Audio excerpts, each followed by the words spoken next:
Welcome, Clashers one and all, and seriously, thank you for stopping by and spending a few minutes of your day with Clash of Clans attacks and the Clutch Quake.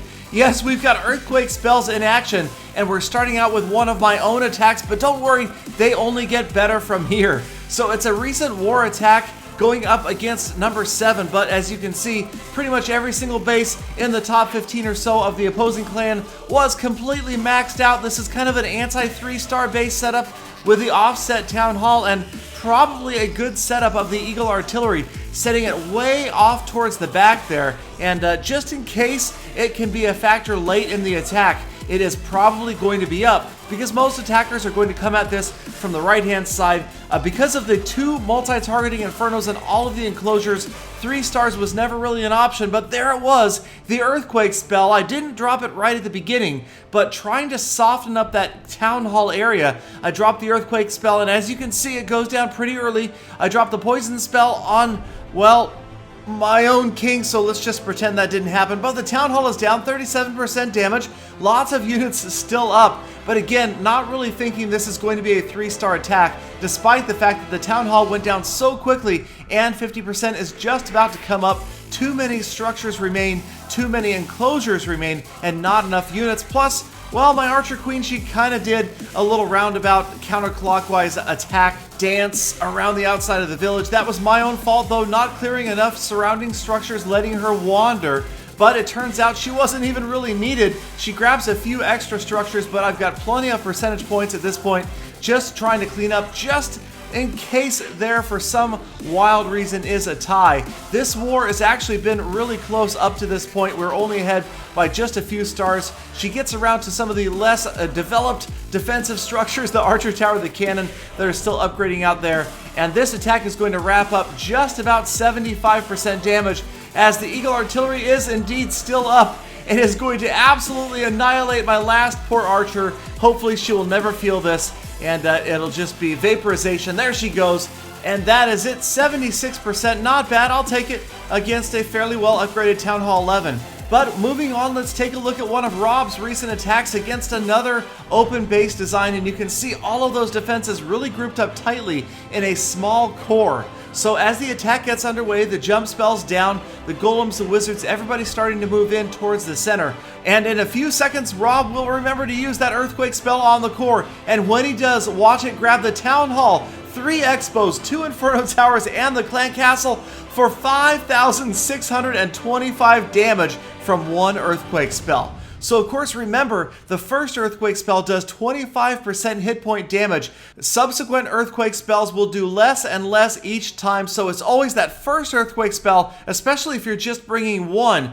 that does by far the most damage. And really, with the way Town Hall 10 and 11 spells are set up now, there is kind of an odd spell in there, especially with the addition of the donated spell. So most players bring in a poison for the clan castle troops, and then the odd spell, usually an Earthquake spell, just to try to soften up that core and get it ready for total destruction. Total damage. Whatever. And so this is Rob's attack wrapping up. He is just about 66% damage right here. So a solid 2-star win over this base. And the Earthquake spell helping out, but sometimes the Earthquake spell more than helps out. Sometimes it can win battles. And that's what we're going to check out from Sheosh of Lost Phoenix. Another open base design yet again, and she is going to exploit a minor design flaw in this base, activating the clan castle by dropping troops in that 3x3 open spot right there.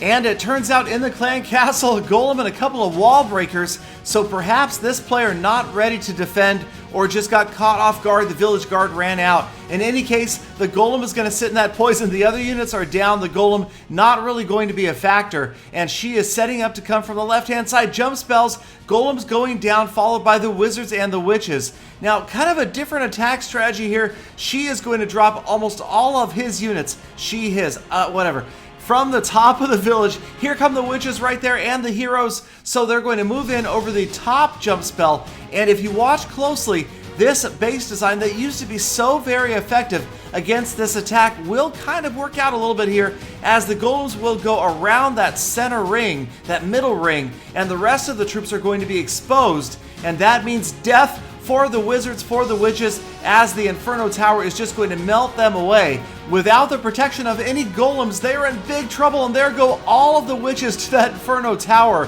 And suddenly things not looking great for Sheosh. The Eagle Artillery raining down on the king and the golems over there.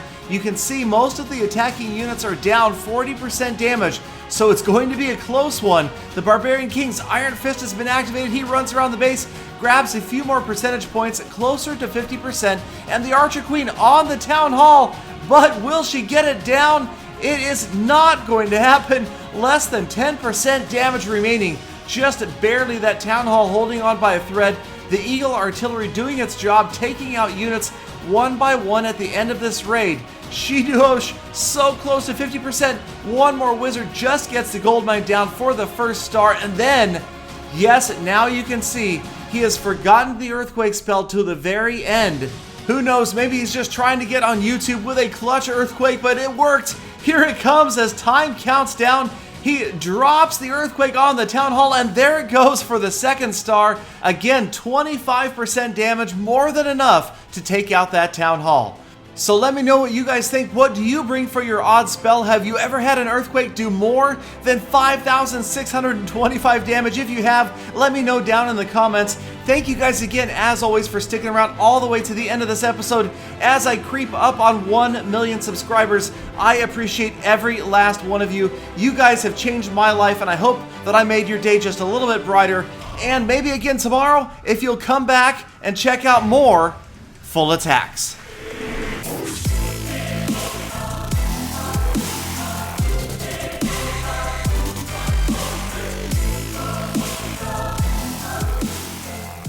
Galadon, how many times do I have to kill you? It's total damage.